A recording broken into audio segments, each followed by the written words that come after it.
वंदे मातरम।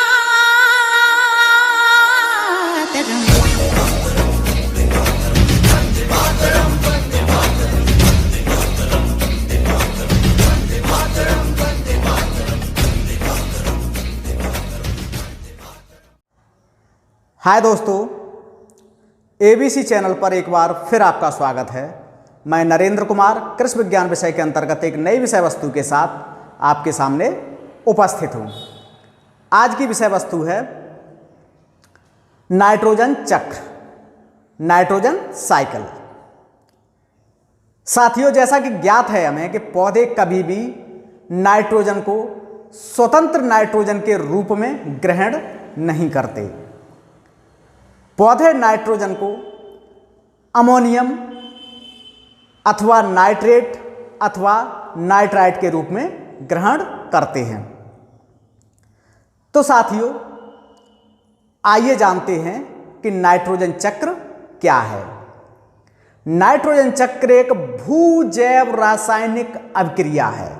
ध्यान रखना, भू-जैव रासायनिक अभिक्रिया है जिसमें वायुमंडल की स्वतंत्र नाइट्रोजन विभिन्न माध्यमों से गुजरकर पुनः वायुमंडल में प्रवेश करती है। इस संपूर्ण अभिक्रिया को नाइट्रोजन चक्र कहा जाता है। जिन माध्यमों से नाइट्रोजन गुजरती है वो माध्यम आपके पेड़ पौधे हो सकते हैं, जीव जंतु हो सकते हैं।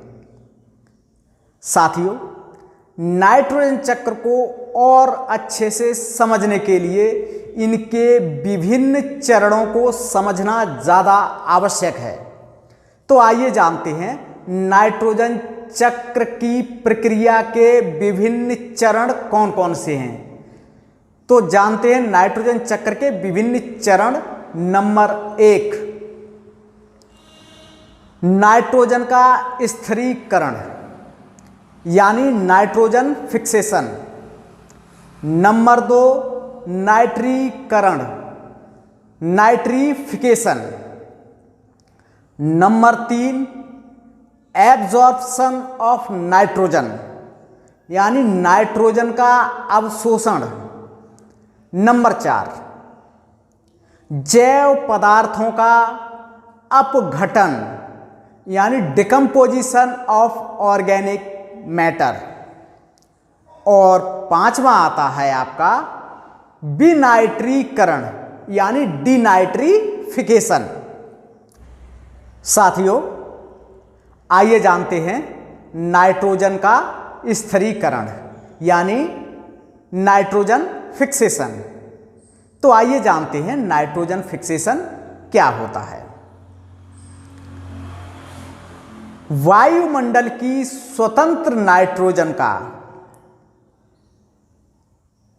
पौधों के लिए प्राप्य रूप में बदलकर मृदा में सुरक्षित रखना ही नाइट्रोजन स्थिरीकरण कहलाता है। साथियों, पौधों के लिए प्राप्य रूप यानी नाइट्रोजन का प्राप्य रूप नाइट्रेट, अमोनियम और नाइट्राइट है। इन तीनों रूपों में यदि नाइट्रोजन मृदा में सुरक्षित है, माध्यम कोई भी हो सकता है, चाहे रासायनिक अभिक्रियाओं के द्वारा चाहे जैविक अभिक्रियाओं के द्वारा, नाइट्रोजन यदि मृदा में सुरक्षित रहती है तो इस संपूर्ण अभिक्रिया को ही हम नाइट्रोजन का स्थिरीकरण कहते हैं। नाइट्रोजन का स्थिरीकरण 2 प्रकार से होता है। नंबर 1, रासायनिक अभिक्रिया और नंबर 2, जैविक अभिक्रिया।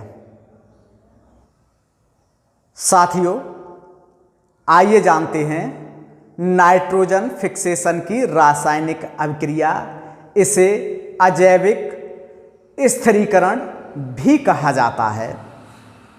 यह अभिक्रिया तब संपन्न होती है जब वायुमंडल में तड़ित झंझा यानी बादल गरजने की घटनाएं घटित होती हैं। बादल गरजने से विभिन्न गैसों का आयनीकरण हो जाता है। आयनीकरण के परिणाम स्वरूप वायुमंडल की नाइट्रोजन तथा ऑक्सीजन आपस में मिलकर नाइट्रोजन ऑक्साइड का निर्माण करती हैं। जब नाइट्रोजन ऑक्साइड ऑक्सीजन के साथ अभिक्रिया करती है तो नाइट्राइट का निर्माण होता है, यानी NO2 का निर्माण होता है।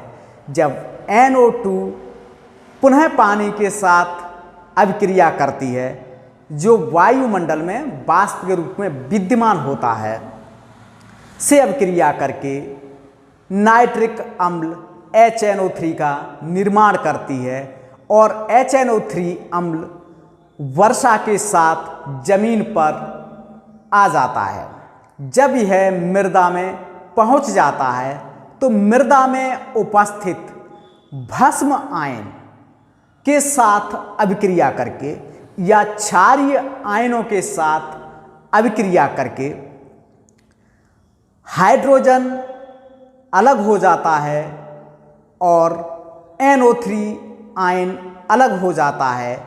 NO3 आयन मृदा में स्थिर हो जाता है, जो पौधों के लिए नाइट्रोजन का एक बहुत बड़ा स्रोत है।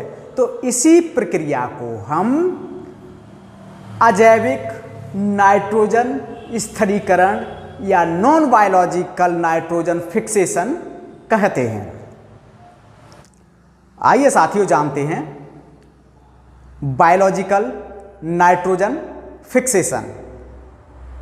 बायोलॉजिकल नाइट्रोजन फिक्सेशन यानी जैविक नाइट्रोजन स्थिरीकरण एक जैव रासायनिक अभिक्रिया है जिसमें दलहनी फसलों की पौधों की जड़ें में पाई जाने वाली गांठों के अंदर एक बैक्टीरिया पाया जाता है जिसका नाम राइजोबियम नामक बैक्टीरिया है।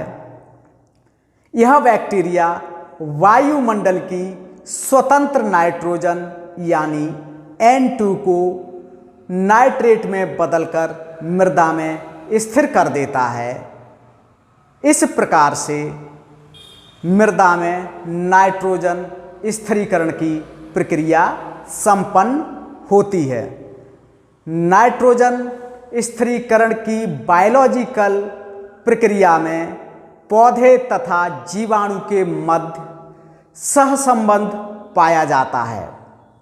यह इस प्रकार का संबंध है कि इसमें दोनों एक दूसरे के पूरक होते हैं। जीवाणु पौधे के लिए नाइट्रोजन उपलब्ध कराता है और पौधा जीवाणु के लिए प्रोटीन उपलब्ध कराता है। इस प्रकार दोनों का जीवन एक दूसरे पर निर्भर हो जाता है और इस प्रकार के संबंध को सहजीवी संबंध कहा जाता है। आइए साथियों अब जानते हैं नाइट्रीकरण या नाइट्रिफिकेशन। नाइट्रीकरण या नाइट्रिफिकेशन जैव रासायनिक अभिक्रिया है जिसमें अमोनिया को जीवाणुओं द्वारा पहले नाइट्राइट में और फिर उसके बाद नाइट्रेट में बदल दिया जाता है। इस प्रकार की प्रक्रिया को नाइट्रीकरण या नाइट्रिफिकेशन कहा जाता है। साथियों,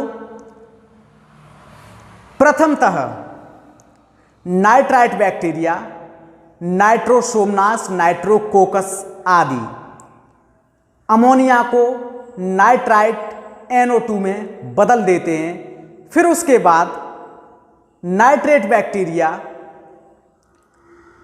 नाइट्राइट को नाइट्रेट में बदलकर पौधों के लिए नाइट्रोजन को उपलब्ध करा देता है। इस प्रकार अमोनिया का नाइट्रेट में बदलना ही नाइट्रीकरण या नाइट्रिफिकेशन कहलाता है। चूंकि ये जीवाणुओं द्वारा प्रक्रिया संपन्न होती है, इसीलिए इसे जैव रासायनिक अभिक्रिया कहा जाता है। आइए अब आता है हमारा तीसरा पॉइंट। यह है पोषक तत्वों का अवशोषण। पौधे अनेक प्रकार के पोषक तत्वों का अवशोषण मृदा से करते हैं, उसी में हमारा नाइट्रोजन तत्व भी शामिल है।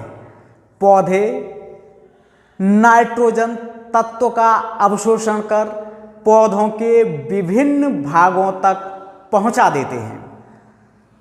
वहां पर विभिन्न रासायनिक अभिक्रियाओं के द्वारा इसका काम प्रोटीन निर्माण के लिए किया जाता है। पौधे में प्रोटीन निर्माण के लिए नाइट्रोजन का होना आवश्यक है। साथियों, अब चलते हैं कार्बनिक पदार्थों का सड़ना, यानी डिकम्पोजिशन ऑफ ऑर्गेनिक मैटर।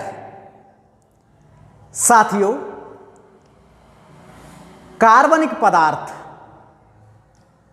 का सड़ना भी एक जैव रासायनिक अभिक्रिया है, जिसमें जटिल कार्बनिक पदार्थों को सरल कार्बनिक पदार्थों में बदल दिया जाता है। जैसे कि सबसे पहले वायुमंडल की नाइट्रोजन मृदा में पहुंची नाइट्रेट के रूप में, एक सरल अभिक्रिया है। जब उसे पौधे अवशोषित कर लेते हैं और जब उसका प्रोटीन निर्माण में काम में लाया जाता है, तो ये एक जटिल रासायनिक अभिक्रिया के माध्यम से जटिल कार्बनिक पदार्थ का निर्माण होता है। जब पौधे को कोई जानवर खा जाता है और जानवर को कोई अन्य जानवर खा जाता है, मांसाहारी जानवर खा जाता है,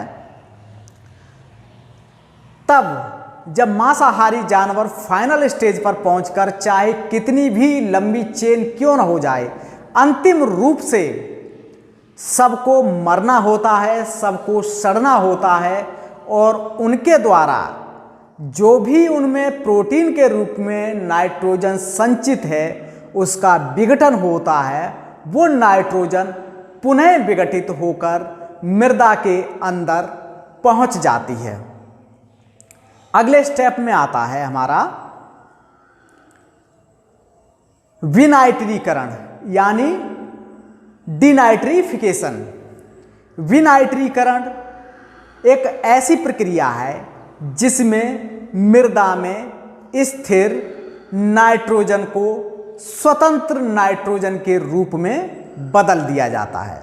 यानी मृदा में जो हमारी नाइट्रोजन नाइट्रेट के रूप में फिक्स थी, अमोनिया के रूप में फिक्स थी या नाइट्राइट के रूप में फिक्स थी, उसको पुनः स्वतंत्र नाइट्रोजन के रूप में यानी N2 के रूप में बदलना ही विनाइट्रीकरण कहलाता है। साथियों, विनाइट्रीकरण की प्रक्रिया ही अंतिम चरण है जो नाइट्रोजन चक्र को पूर्णता प्रदान करता है। साथियों, इसी के साथ आज की क्लास समाप्त होती है। जाने से पहले आपसे एक वादा करके जाते हैं कि नई क्लास में आपसे पुनः मुलाकात होगी। तब तक के लिए नमस्कार, जय हिंद, जय भारत।